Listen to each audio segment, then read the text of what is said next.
របស់ពិតទៀតហើយគឺមេឆាន់សប្តាហ៍នេះជួបជើងខ្លាំងមកពីអឺរ៉ុងមិនដឹងថាទុកបានប៉ុន្មានទឹកនោះទេមេឆាន់របស់យើងខ្លាំងដូចខ្លាចេញពីរុងព្រេងរំអិលតូរ៉ាផលិតតាមស្តង់ដារប្រទេសជប៉ុនសប្តាហ៍នេះដឹងតាតាន់តឹងទៀតហើយជំនួបរវាងកីឡាករជើងខ្លាំងមកពីក្លឹបខ្លារខិន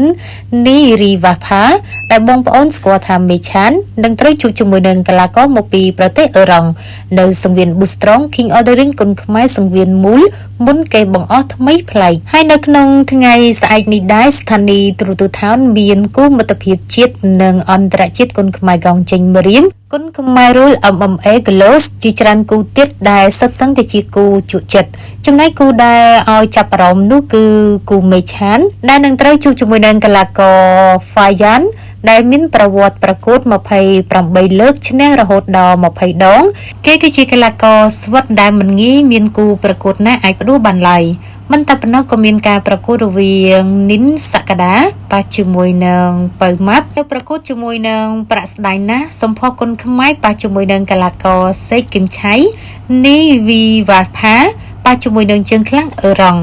ហ៊ុនកនគុនខ្មែរប៉ះជាមួយនឹងកីឡាករមកពីអឺរ៉ុងកុំភ្លេចចូលរួមតាមដានទស្សនាដោយសេរីការប្រកួតនេះថ្ងៃប្រហ័សទី13ខែមីនាឆ្នាំ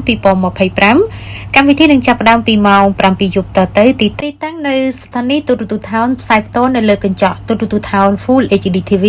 នៅលើ Facebook Page Town Full HD TV Town FM 102.25 និង Boostrong ផងដែរ